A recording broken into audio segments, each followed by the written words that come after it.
मुझे कुछ अच्छा काम करना है, पर सही काम मैं कहाँ से ढूंढूं? आपके दिमाग में भी इस तरह के सवाल जरूर गूंज रहे होंगे, लेकिन मुझे पक्का पता है कि आपको भी इसका आंसर नहीं मालूम है। तो सही कर्म बुक में आपको सारे सवाल के जवाब मिल जाएंगे। आज से हम लोग स्टार्ट करते हैं इसका पहला चैप्टर पढ़ना, और अच्छे तरीके से हम लोग समझेंगे और सवाल को हल करेंगे आपके साथ कि कैसे जीवन में सही काम ढूंढना है, सही काम की परिभाषा क्या होती है।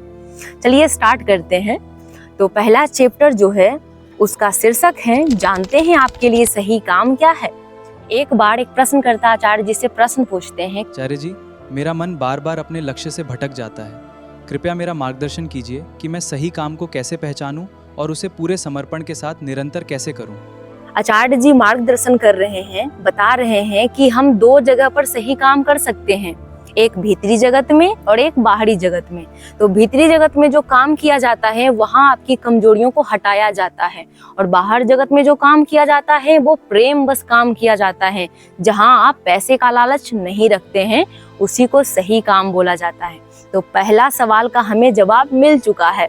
आगे बढ़ते हैं, हम देखते हैं कि हमें अपने अंदर कौन सा बदलाव लाना होगा ताकि हम सही काम को चुन पाएं। सुनिएगा, काम वो मत पकड़िए जिसमें आप निपुण हो, जो आपकी सार्थकता से मेल खाता हो। आमतौर पर हम ऐसा ही सोचते हैं ना, हम कहते हैं काम वो पकड़ो जिसमें तुम हुनरमंद हो, लेकिन आचार्य जी बोलते हैं कि जहाँ तुम हुनरमंद नहीं हो, जहाँ तुम्हें कष्ट झेलना पड़ता हो, वहाँ काम करो, वही सही काम होता है। कि जो व्यक्ति सार्थक काम चुनना चाहते हैं वो काम चुनता है जहाँ उसकी कमजोरी है, वो अपने लिए चुनौतियां आमंत्रित करता है।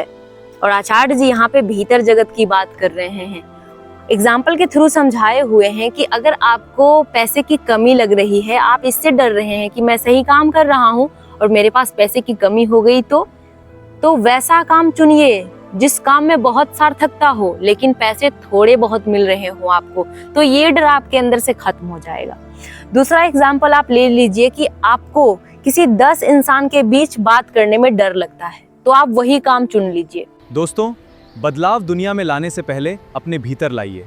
प्रकृति की रक्षा कीजिए, पेड़ लगाइए, नदियों को स्वच्छ रखिए, अंधविश्वास को छोड़िए, सत्य और विवेक को अपनाइए। जिस चीज से आपको डर लगता है उसी काम को कीजिए, यही होता है सही काम, जहाँ से आप अपने आप को बहुत ही मजबूत बना पाइए। एक कोट के माध्यम से आचार्य जी बताए हैं कि काम वो पकड़िए जो आपकी सब दुर्बलताओं को ठोक पीट कर सही कर दे। तो आज से एक वादा कीजिए खुद से कि काम वही कीजिएगा जो आपको हर दिन चुनौती दे। तो चलिए अब आगे समझते हैं कि सही काम कर लेने के बाद जीवन में क्या बदलाव आता है। एक बात मैं आपको बताए देता हूँ, सही काम चुन लो, उसके बाद जीवन भर जिंदगी से शिकायत नहीं होगी, नहीं कर पाओगे शिकायत कि यार कैसा काम चुन लिया, जीवन बर्बाद कर लिया मैंने। ना जिंदगी से ये शिकायत कर पाओगे कि खाली बैठा हुआ हूँ, अकेलापन लग रहा है, अधूरापन लग रहा है, ऐसा कुछ नहीं लगेगा, क्योंकि जो सही काम होता है वो बहुत विराट होता है, बहुत विशाल होता है। आप एक बात बताइए, आपको पेंटिंग करने में मजा आ रहा है तो आप कुछ नहीं देखोगे, आपको ना समय दिखेगा, ना खाना खाने का शुद्ध रहेगा, आप सब कुछ भूल कर सिर्फ उसी काम को करते जाओगे।